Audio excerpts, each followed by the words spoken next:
میرے ہسبینڈ کی پہلے سے ہی شادی ہوئی تھی۔ اس شادی کے بعد انہوں نے مجھ سے شادی کری۔ مجھے اس بات کا جب پتہ چلا جب میں ایک بیٹے کی ماں بن گئی تھی اور میرا بیٹا بھی 1 سال کا ہو چکا تھا۔ اس بیچ میں مجھے بالکل بھی پتہ نہیں چلا، شک تو مجھے ہوتا تھا ان کے اوپر، لیکن میں نے یہ نہیں جانا تھا کہ ہاں ایسا بھی ہو سکتا ہے۔ میں یہ سوچتی تھی شاید ہو سکتا ہے لوگوں کی باتیں مجھے میرے گرہستی کو بگاڑنے کے لیے کر رہے ہوں لوگ۔ پتہ نہیں کیا وجہ تھی کیا نہیں کہ انہوں نے دوسری شادی کری، اور اس کے بعد میں جب میرے بھائی نے انکوائری کری تو پتہ چلا کہ ہاں یہ بات سچ ہے۔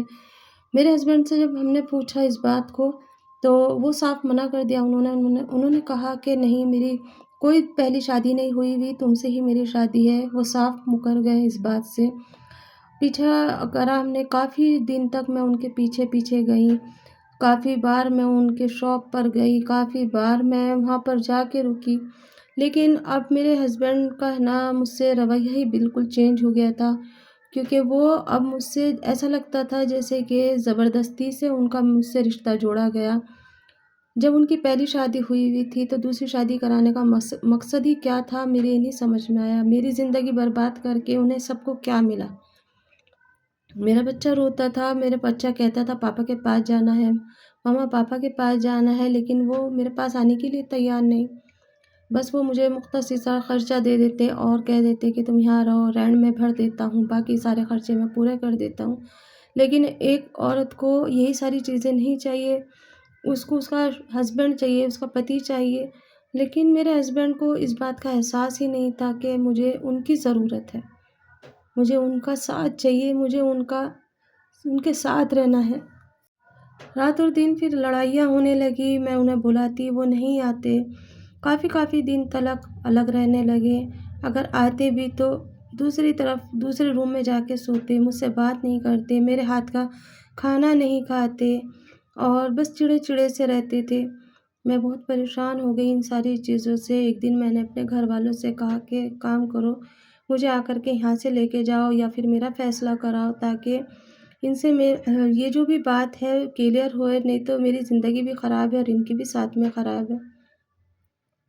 بس گھر والوں نے بولا کہ ٹھیک ہے ہم کرتے ہیں بات۔ میرے ماں باپ آئے اور میرے بھائی آئے، سب آئے، جتنے بھی میرے اپنے تھے انہوں نے آ کے بات کری۔ جب انہیں بلایا گیا تو پہلے تو وہ آتے نہیں تھے، سامنے ہی نہیں آتے تھے۔ پھر میرے بھائی نے کہا کہ ایک کام کرتے ہیں، سب مل کے وہیں چلتے ہیں جہاں اس کی شاپ ہے، تو انہیں جیسے ہی پتہ چل جاتا تھا تو وہ شاپ کو لاک کر کے کہیں بھی چلے جاتے تھے۔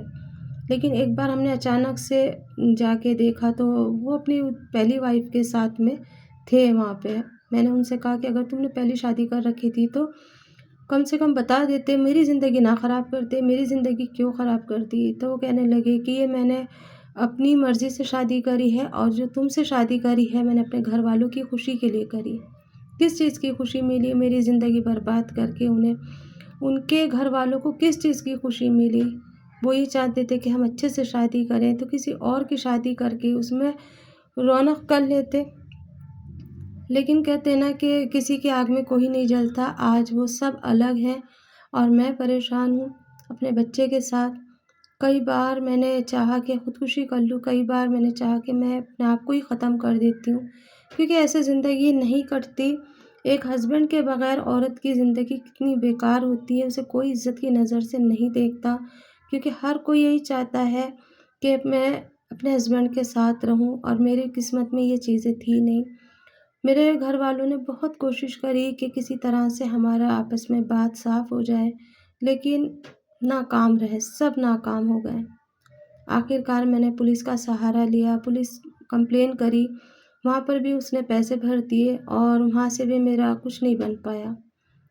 میں بہت پریشان رہی۔ اگر کوئی میرا ساتھ دینا چاہتا تو وہ اس کو دھمکا دیتے اور کہہ دیتے کہ اگر تم نے ساتھ دیا تو پھر میں تمہارے گھر میں دیکھو کیا کروں گا۔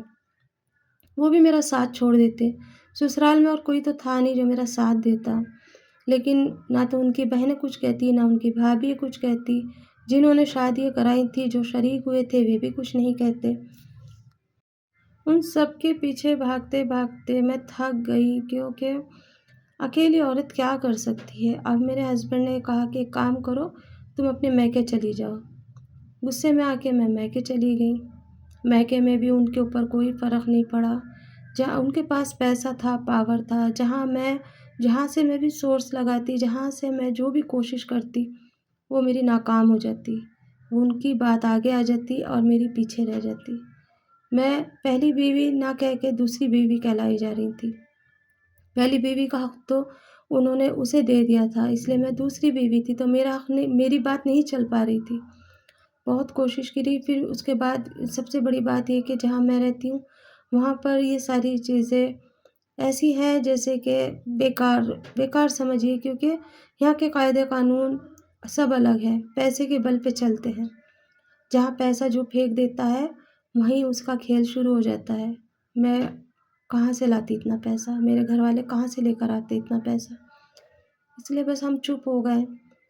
میں نے اپنے میکے میں رہ کے 5 سال گزار دیے، انتظار کرتے کرتے تھک گئی، آنکھیں میری ہمیشہ دروازے پہ لگی رہتی، فون پہ لگی رہتی، اب فون آئے گا، اب شاید کوئی آئے مجھے لینے، کوئی آ کے میری خیر خبر لے، لیکن میرے سسرال والوں نے کسی نے میری خیر خبر نہیں لی۔ میں مایوس ہو گئی۔ پھر اس کے بعد میں نے سوچا کہ میں کیوں بیٹھی رہوں، میں بھی کچھ کورس کر ہی لیتی ہوں۔ میں نے پارلر کا کورس کرا۔ جیسے ہی میرے ہسبینڈ کو پتہ چلا کہ میں پارلر کا کورس کر رہی ہوں، اس نے فوراً فون کر کے کہہ دیا کہ اگر پارلر کا کورس کرا تمہاری بیٹی نے تو میں اس کو طلاق دے دوں گا۔ میں نے کہا زندگی میں تمہارے پاس اور کچھ ہے بھی نہیں، میں تو خود چاہتی ہوں کہ تم مجھے چھوڑ دو۔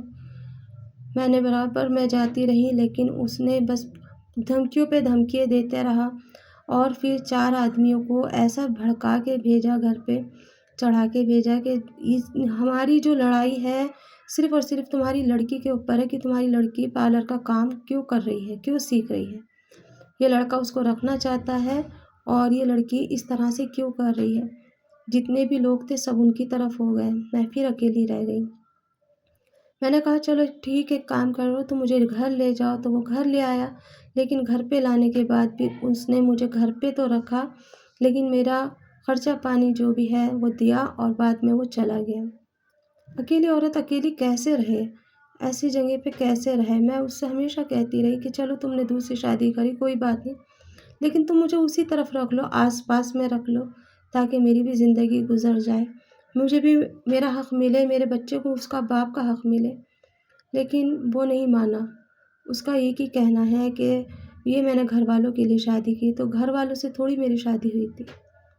بس اس کے بعد میں نے ایک دن اپنے آپ کو مضبوط کرا، اب میں نے سوچ لیا اس کے ساتھ زندگی گزارنے سے بہتر ہے اکیلے زندگی گزاروں گی، اور میں اس سے کہہ کر آ گئی کہ میں ہمیشہ کے لیے جا رہی ہوں، تم چاہے رکھو یا چھوڑ دو مجھے، طلاق بھی دو گے تو بھی فرق نہیں پڑتا، کیونکہ اب مجھے تمہارے ساتھ رہنا ہی نہیں ہے۔ صرف پیسہ دے کے زندگی نہیں گزرتی، مجھے ساتھ چاہیے تمہارا، وہ تم دو گے نہیں، تمہاری بیوی کے پاس ہے وہ ساتھ، تو میرا رہ کے یہاں کیا فائدہ؟ اور میں اپنی ماں کے یہاں پر آ گئی۔ آنے کے بعد میں نے اپنا پورا کورس کرا، اور پورا کورس کرنے کے بعد میں نے اپنی ایک چھوٹی سی بوٹیک کھولی، پھر اس کے بعد میں اس میں کام کرتی رہی، اور میں نے پھر پلٹ کے پیچھے نہیں دیکھا۔ کئی بار اس نے کہلایا کہ میں تمہیں رکھنا چاہتا ہوں، میں نے اسے منع کر دیا کہ زندگی میں تم نے مجھے جتنا پریشان کرنا تھا کر دیا، ان 8 سالوں میں تم نے مجھے بہت رلایا، بہت پریشان کرا، بہت تڑپایا، اب نہیں سہوں گی، اب بہت سہ لیا، اب نہیں سہوں گی۔ اور اس طرح سے میں نے اپنے ہسبینڈ سے اپنے آپ کو پیچھا چھڑا لیا۔ گھر والوں نے چاہا کہ ہم دوسری شادی کرا دیں، میں نے انہیں صاف کہہ دیا کہ زندگی اگر اچھے سے گزرتی تو اسی کے ساتھ ہی گزر جاتی، دوسرے کے ساتھ پتہ نہیں بد سے بدتر ہو جائے، بس میں ایسے ہی ٹھیک ہوں، اپنی زندگی میں خوش ہوں، اپنے بچے کے ساتھ خوش ہوں، اب میں روز کماتی ہوں اور میرے بچے کے ساتھ اچھے سے گزر بسر کرتی ہوں اور ہیپی ہوں اپنی زندگی میں۔ ایسے ہی آگے بڑھنا چاہیے، لڑکیوں کو یہ نہ سوچے کہ زندگی یہیں ختم ہے۔